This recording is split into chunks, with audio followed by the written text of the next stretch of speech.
77 to nothing. That was the air-to-air kill ratio American pilots posted against MiGs over North Vietnam during certain stretches of Operation Linebacker. 77 enemy aircraft destroyed, 0 American losses in those same engagements. The North Vietnamese were flying capable machines, MiG-21s that could exceed Mach 2, armed with heat-seeking missiles built from proven Soviet designs. Their pilots had trained under Soviet instructors. They knew their own aircraft. They'd been fighting Americans for years by that point and had scored real kills earlier in the war. So what changed? Why did engagements that used to be competitive suddenly turn into slaughter? How did American pilots seem to know, before the merge, before the first turn, exactly what a MiG driver was going to do next? And why couldn't Hanoi's Soviet advisors figure out what had gone wrong? This story has pieces I'm still digging into. If you want the rest of it, hit subscribe and like so the next part finds you. And if you've got a detail that belongs here, a name, a document, a correction, put it in the comments. The answers trace back to a dry lake bed in Nevada that doesn't appear on any standard aviation chart, a place the Air Force pretended didn't exist for decades. Groom Lake, Area 51.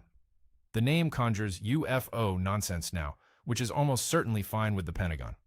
The real secret was never extraterrestrial. It was a squadron of Soviet-built fighter jets flown daily by American test pilots, dissected down to their rivet patterns by American engineers. The program was called Constant Peg.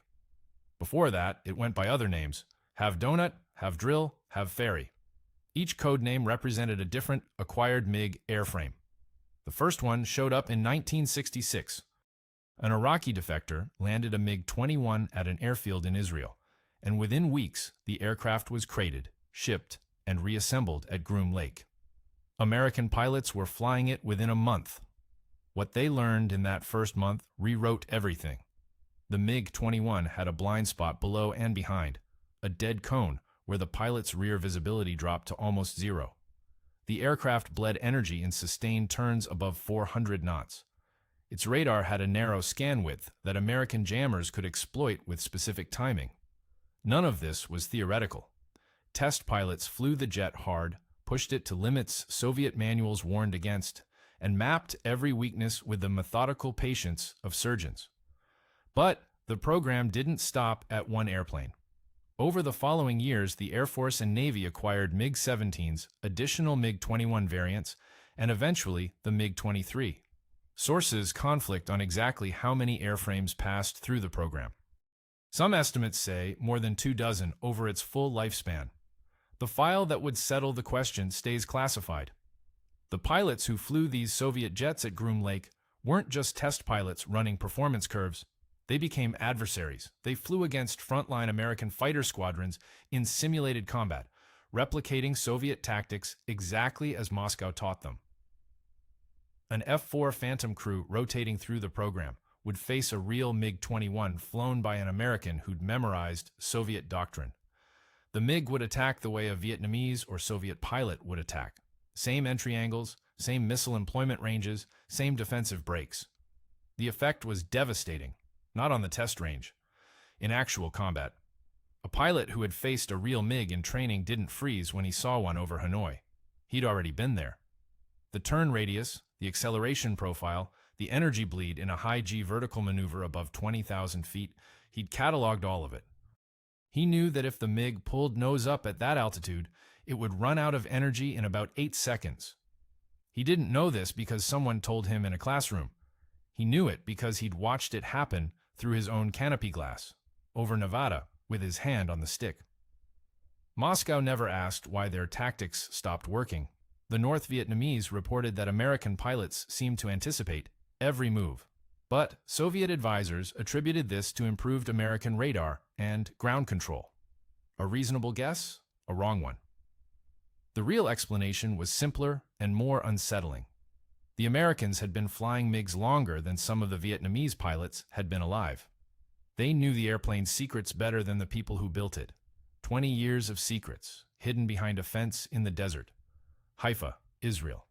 January 1968. A crate arrived at the port with no customs declaration, no manifest entry, no record of origin, and no shipping company listed on the label. Inside was an airframe that had been disassembled with such care that even the cockpit instruments were individually wrapped. The crate's destination was listed as a U.S. Air Force logistics depot in Ohio. It never went to Ohio.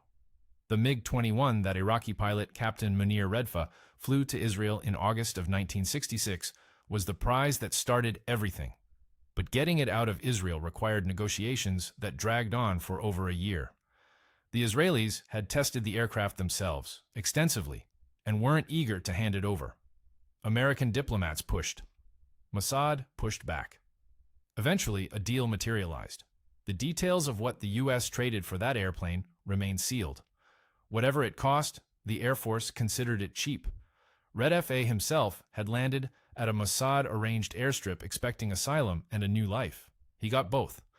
He also got debriefed for months by American intelligence officers who wanted to know everything: fuel consumption at altitude, how the ejection seat felt during high G turns, whether the cockpit pressurization system actually worked the way the Soviet manual claimed. Redfa told them the manual was optimistic on several points. The Air Force believed him. The test data later confirmed it. But one MiG wasn't enough. So how did the collection grow? Through a patchwork of luck, espionage, geopolitics, and opportunism that no single office in Washington fully controlled. Egypt provided a MiG-17 after the Six-Day War, captured intact on a Sinai airfield with the engine still warm. Indonesia's political shift away from Moscow in the mid-1960s opened a channel for another MiG-17. This one acquired through back-channel negotiations so convoluted that at least 2 CIA station chiefs later claimed credit. A Syrian pilot defected with a MiG-21 in 1969, though the variant differed enough from Redfa's aircraft that engineers treated it as an entirely new project. There's an odd detail buried in one account, a reference to a MiG-19 that supposedly arrived via a fishing vessel in the Mediterranean sometime around 1970. No corroborating source mentions it, probably nothing. But it shows up in one debrief summary, and then never again. Anyway, the fleet expanded. Each new airframe went to Groom Lake, where a small team of maintenance specialists faced a problem nobody had anticipated. Soviet aircraft used metric hardware exclusively. Replacement parts didn't exist in American supply chains. Hydraulic fluid specifications differed. Electrical connectors were incompatible with every standard American test rig. One former technician described the early maintenance effort as building a car engine using only a description someone had written in a language you half understood. He wasn't exaggerating by much. The team fabricated custom tools, reverse-engineered seals and gaskets, and in at least 2 documented cases, machined entirely new components from scratch when originals cracked under stress. If the Soviets had known their aircraft were being maintained to higher standards at Groom Lake than at most Warsaw-packed airbases, the irony might have stung. The American ground crews kept those MiGs flying with fewer mechanical failures than frontline Soviet units reported. Pentagon maintenance logs from the program, partially declassified in 2006, show availability rates that would have embarrassed Moscow. The pilots assigned to fly these jets needed a particular kind of courage. Not the combat variety, but something stranger. They were climbing into foreign cockpits with Cyrillic-labeled instruments, sitting on ejection seats that American safety engineers hadn't certified. They were trusting engines built in factories they'd never inspect, relying on maintenance workarounds that hadn't existed 6 months earlier. Every flight was a test flight. The landings, when they went well, felt less like routine and more like small negotiations won against entropy and unfamiliar engineering. The men who volunteered for this work called themselves the Red Eagles. So where did the Red Eagles actually operate? Not Groom Lake, not permanently. By the late 1970s, the program had outgrown its original home and moved to Tonopah Test Range Airport, a strip of concrete in the Nevada desert so remote that the nearest town barely qualified as a gas station. Pilots drove 2 hours from Las Vegas on unmarked roads, then passed through security checkpoints that rivaled anything at a nuclear weapons facility.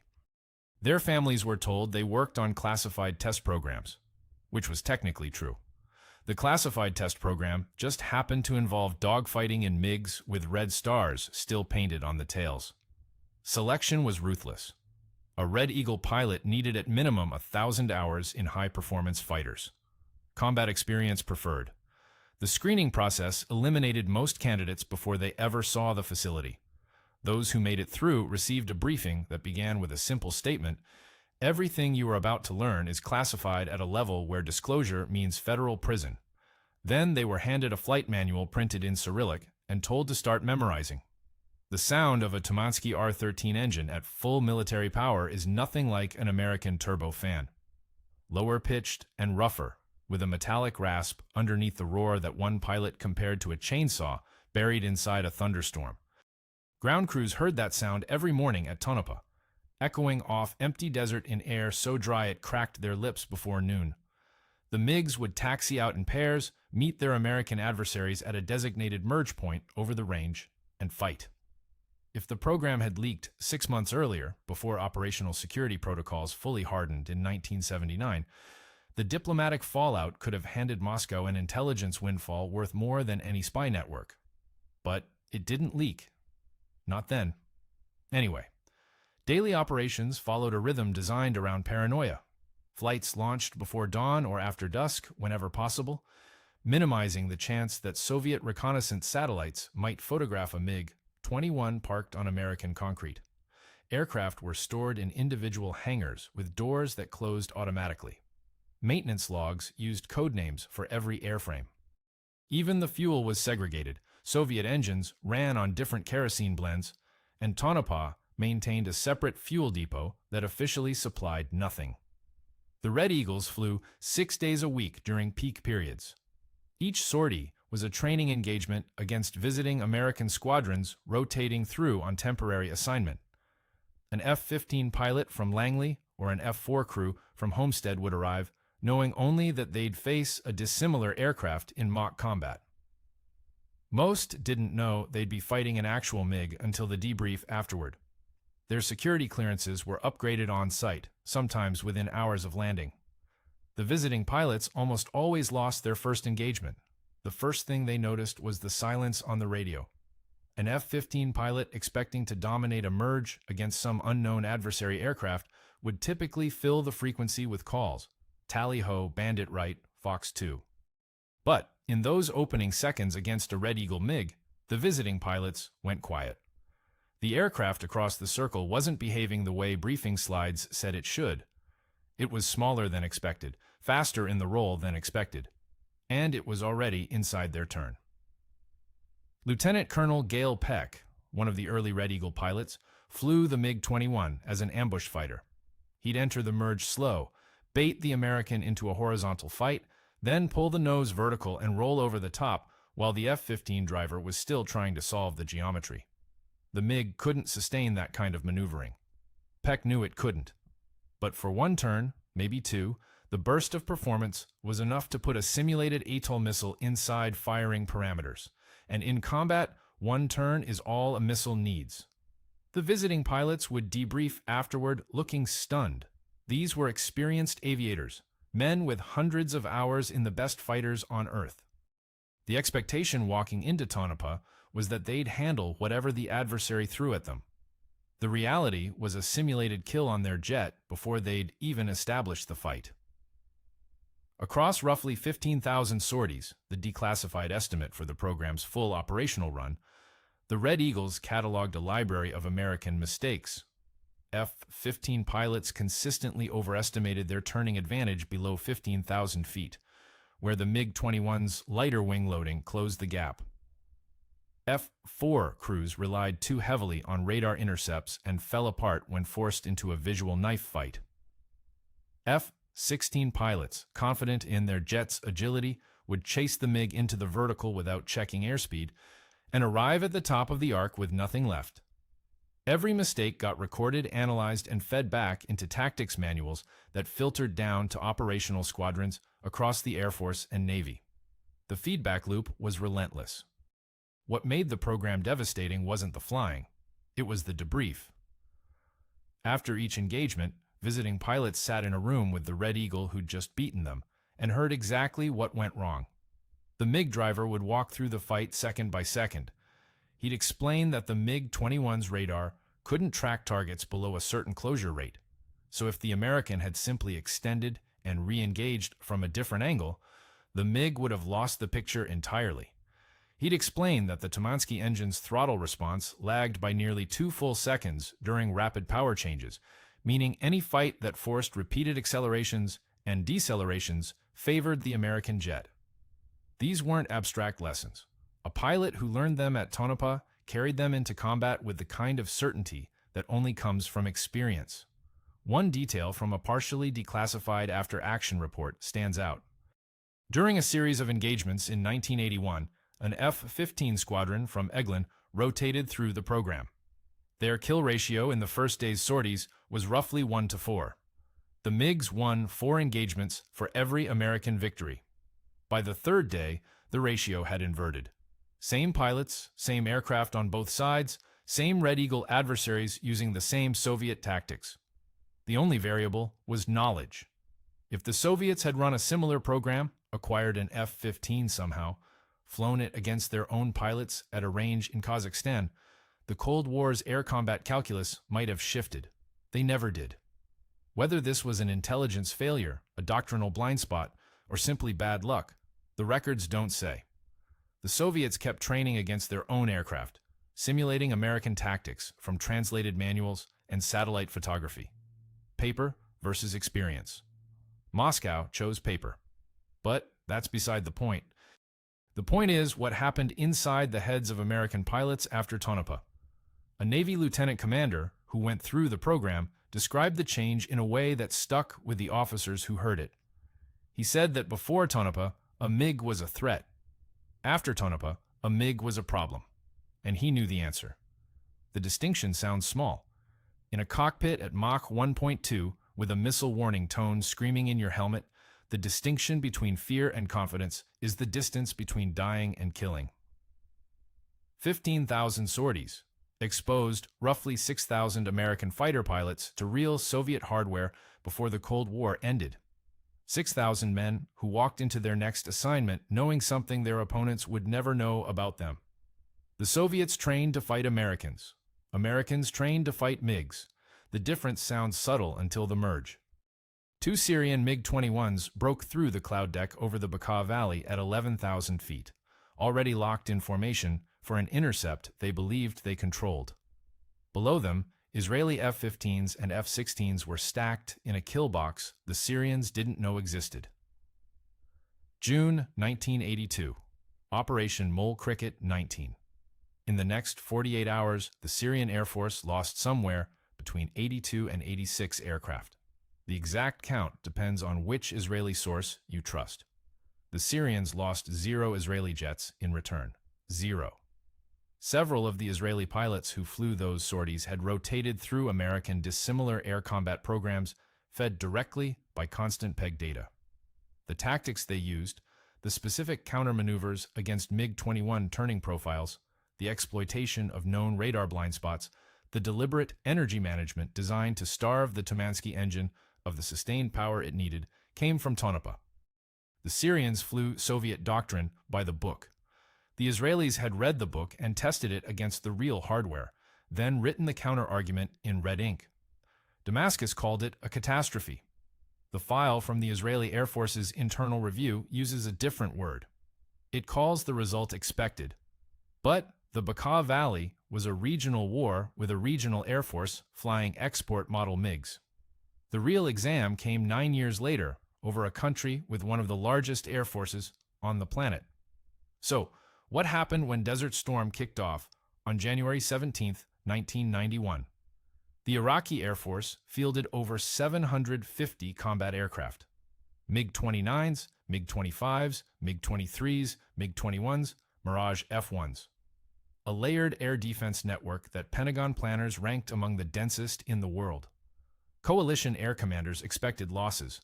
The pre-war estimate projected as many as 150 Allied aircraft shot down in the first week. Coffins were pre-positioned at air bases in Saudi Arabia. Chaplains rehearsed notification procedures. The first air-to-air kill of the war belonged to Captain Steve Tate, an F-15 pilot out of the 1st Tactical Fighter Wing. He downed an Iraqi Mirage F-1 in the opening minutes of the campaign. Within 72 hours, coalition fighters had established air superiority so complete that Iraqi pilots began fleeing to Iran rather than take off. By the war's end, American pilots had shot down 33 Iraqi aircraft in air-to-air combat. Losses to Iraqi fighters in return, 0. 33-0. Captain Cesar Rodriguez, who would become one of the few American aces of the post-Vietnam era, killed 2 MiG-29s during the war. In a debrief afterward, he described the engagements almost clinically. He said the MiG-29 was a capable airplane flown by pilots who didn't understand what it couldn't do. He'd learned at Tonopah what the MiG's limits were before he ever crossed into Iraqi airspace. The Iraqi pilots discovered those limits in real time, at Mach, with an AMRAAM already tracking. The gap between those two kinds of education is measured in fuselages burning in the desert. Every pre-war casualty estimate had assumed that American pilots would encounter the unknown. Unfamiliar aircraft performing in unfamiliar ways, forcing split-second decisions contaminated by uncertainty. Constant Peg had eliminated that variable for an entire generation of fighter pilots. The MiG-29's thrust vectoring characteristics, the MiG-23's swing-wing limitations at high alpha, the MiG-21's inability to sustain rate fights beyond the third turn, the Mirage F-1's predictable beyond visual range profile. None of it was new to the Americans who met them over Kuwait and Baghdad. The Iraqis expected a fair fight. The Americans had been cheating for 20 years. And the Soviets, who designed those aircraft and trained those Iraqi pilots on doctrine, pulled straight from their own tactical manuals. They never knew the game was rigged before the first merge. September 19, 1988, a MiG-23 from the 413th Red Eagles Squadron, tail number undisclosed as always, took off from Tonopah on what the schedule listed as a routine dissimilar air combat sortie. Lieutenant General Robert Bond was at the controls. He'd flown nearly every Soviet type in the American inventory.